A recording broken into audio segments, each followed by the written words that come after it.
Hey everyone, so today we're diving into a truly mind-bending explainer. When I first started digging into this source material, I was just blown away.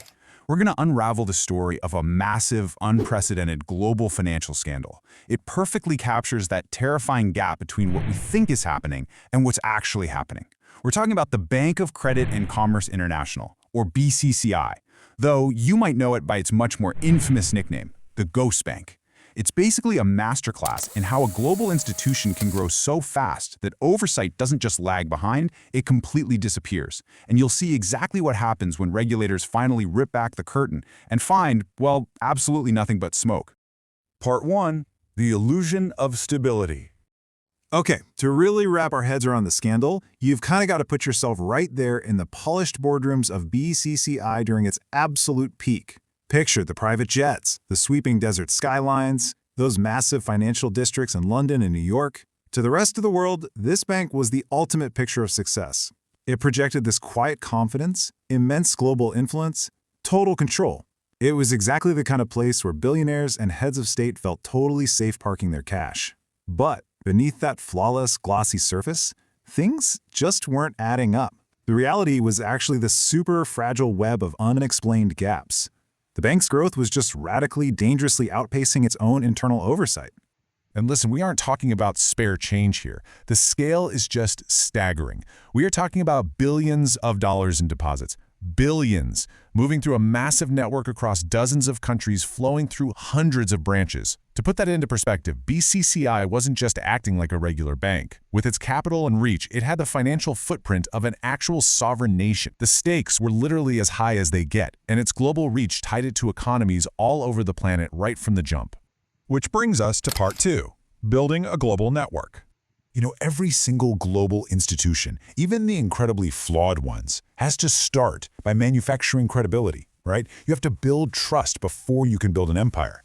Back in the early 1970s, a visionary banker named Aga Hassan Abedi had this incredibly ambitious idea. He wanted to build the very first truly international bank made specifically for the developing world. The idea was to connect emerging markets straight to global finance, completely bypassing the old guard Western banking powers. Honestly, it was a brilliant, disruptive concept. But to grow at the warp speed Abedi wanted, they needed serious cash. By the mid-1970s, they managed to lock in support from some wildly influential investors, which just totally strapped a rocket to their expansion. But by the late 1970s, that exact same hypergrowth was already completely outpacing the bank's transparency. So, how did they pull off this massive growth without setting off every single alarm bell for international watchdogs? Well, it all comes down to the caliber of their backing. BCCI got support from some major players, including leadership tied to Zayed bin Sultan Al Nahyan, the ruler of Abu Dhabi. Having those names attached was a total game changer. It created this incredibly powerful psychological blind spot, the halo effect. Regulators and other banks looked at these immensely wealthy, powerful backers and just assumed, hey, the internal systems must be rock solid. I mean, if the biggest players on earth trust them, everything's got to be completely above board, right? But here's the absolute devastating lesson of this whole thing. Strong backers do not equal strong systems. Actually, let me say that again because it's so crucial. Strong backers do not equal strong systems. It's kind of like assuming a house has perfect plumbing and a flawless foundation just because a famous celebrity bought it. Those two things literally have nothing to do with each other. But that glittering illusion of safety is exactly what let BCCI operate basically unchecked. They were growing so fast, the reality of their totally mundane day-to-day operations was left entirely in the dust. Let's move to part 3, the complex financial labyrinth. As the bank spread its tentacles into more than 70 countries, its actual corporate structure became, well, dizzying. The architects behind it intentionally chopped the bank up into multiple holding companies. They used all these obscure offshore entities in places like the Cayman Islands and Luxembourg, and then tangled them all together in these incredibly opaque, layered ownership networks. It was basically the financial equivalent of a street shell game just played with billions of dollars across multiple continents. Now sure, these kinds of structures aren't entirely unheard of in high finance, but combined like this, they created a labyrinth that made genuine, holistic oversight practically impossible. No single regulator anywhere could see the whole picture. Later investigations uncovered this completely desperate hidden process running the day-to-day operations.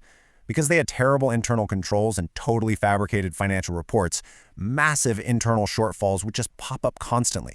But did they report them? No way. Instead, this panicked, chaotic shell game would kick off. They'd secretly and rapidly shift funds between international branches just to plug the immediate holes. It was like robbing Peter in London to pay Paul in Karachi, all just to keep that flawless illusion of stability alive on paper.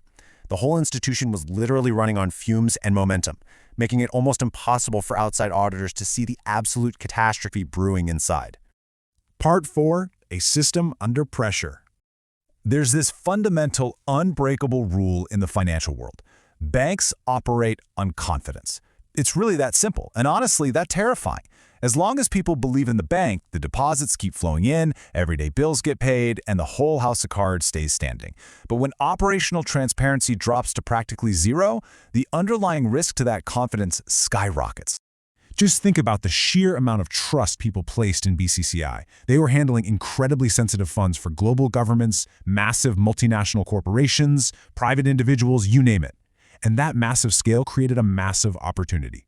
But at the exact same time, dedicated investigators were quietly starting to uncover a shockingly different reality. Behind closed doors, they were finding this staggering, undeniable pattern of misreported data, catastrophic hidden losses, and just blatant regulatory violations happening all over the globe. These illicit activities were just slowly, methodically eating the bank alive from the inside out. And to be clear, a massive system like this doesn't just vanish overnight. It rots gradually. Every single doctored spreadsheet, every huge undisclosed trading loss, every shattered banking rule. It was like taking a sledgehammer to the bank's foundation. It was this slow-motion demolition, just chipping away at the core until the institution literally couldn't hold up its own weight anymore. Finally, Part 5. The inevitable global collapse. The dramatic reckoning finally hit in the summer of 1991. Regulators across multiple countries, spearheaded by the Bank of England, finally connected the dots and saw the horrifying extent of the rot. They realized that if they moved slowly, billions would just vanish into thin air. So, they took unprecedented, coordinated global action. Honestly, it played out like the climax of a spy movie. Authorities in the UK, the US, and several other financial hubs all simultaneously swooped in, raided the offices, and completely shut the whole thing down. When the dust finally settled, the truth was brutally exposed. And once again, we're back to that staggering scale of billions. But this time, it wasn't billions in confident deposits. It was billions of dollars in absolute, catastrophic losses. What followed was easily one of the largest, most devastating banking scandals in world history. For the everyday customers whose life savings evaporated, the local governments that lost their municipal budgets, the investors who trusted this giant, the real-world fallout from this sudden shutdown was absolutely devastating. And that is how BCCI earned its grim, legendary nickname, the Ghost Bank. This massive global institution, once held up as this shining beacon of international growth and developing world empowerment, turned out to be a total phantom. It collapsed entirely under the weight of its own unverified, wildly complex structure. It really stands as the ultimate, deeply terrifying definition of a modern financial disaster. As we wrap up this explainer, we really need to lock in the core philosophy here. The story of BCCI isn't just about one rogue bank back in the 80s.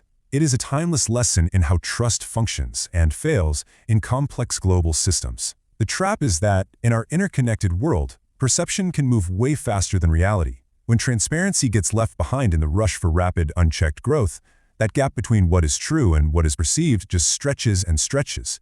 And the consequence? When that gap stretches too far, a violent, devastating correction isn't just possible, it becomes absolutely inevitable. So, I want to leave you with a lingering thought. The takeaway here isn't that you should be blindly terrified of global finance, but rather that you need to be fiercely, constantly aware. Because in complex systems, what remains hidden often matters so much more than what's proudly paraded around in a polished boardroom. So as you look at the massive institutions you put your trust in today, ask yourself, in global finance, what are you failing to see? Thank you so much for hanging out with me for this explainer. I really hope diving into the source material helps shed some light on this wild story for you. Keep asking those questions, and I'll catch you in the next one.